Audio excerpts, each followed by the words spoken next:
We know that ever since the pandemic started in March, it has had an impact on our student learning across the board. But Dallas ISD has some strategies to mitigate this learning loss and combat unfinished learning. We have Derek Little here to talk to us a little bit more about what's happening. Derek, what is the district doing to address the downside of the pandemic that it's had on our academics? Yeah, Dallas ISD is taking really seriously the impacts that the pandemic has had on all of our students. And we got several key strategies that we're working through.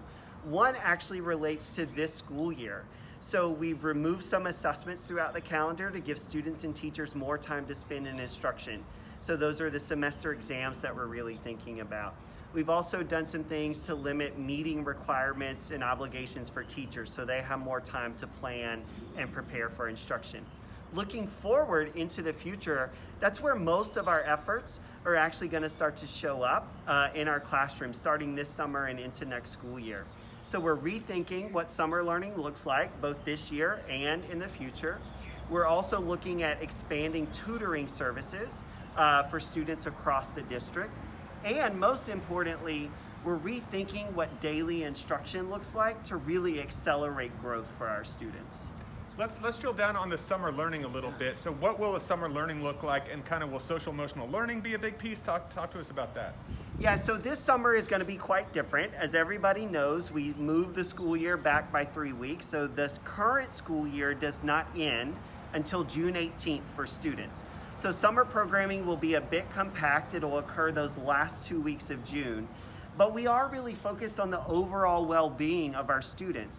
So yes, we're going to have academic parts to those summer programs and summer camps, but we're also looking at integrated social emotional learning and real small group support from the teachers to bring connection back for all of our students to our campuses. And we know we talked some about kind of some schools are adopting an alternative calendar to help mitigate some learning loss. Just at a very high level, what are these alternative calendars going to look like?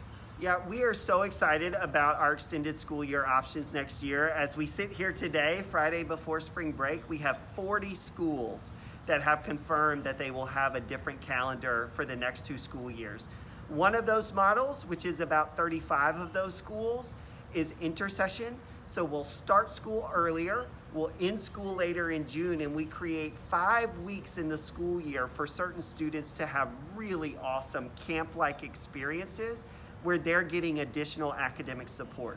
The other model, which is 5 schools, is called School Day Redesign, and that's a longer school year for all students to come all the time. And they're gonna really get to be creative with what every day feels like, building in social emotional learning opportunities, building in enrichment, and being able to spend more time in those core content areas.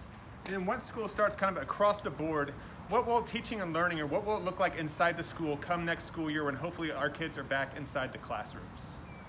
Yeah, we very much hope we can have all of our students back on campus next year. We know that's so important for the vast majority of our students.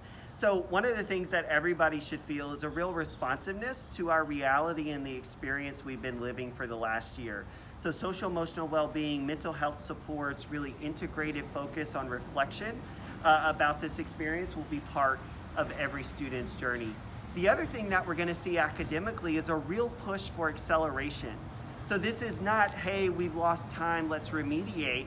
It's let's continue to give our students really robust, rigorous, on grade level experiences, but make sure we have the supports in place for them to access that content and learning and continue to excel. How much resources or how much money is the district putting behind this effort to mitigate learning loss and address unfinished learning? Yeah, as I said earlier, we are taking this very seriously, and that's also financially. The district is going to invest around $100 million over the next 2 years across all of these strategies to mitigate learning loss.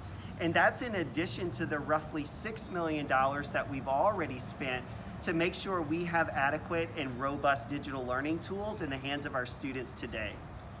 Is there anything else our families should know about what we're doing in this area? We want families to know, one, come back. It's so important that your student engage every day in learning, and come the fall, we really want you to be back on campus.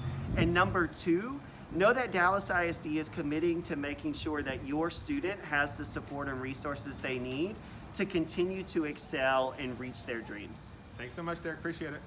All right.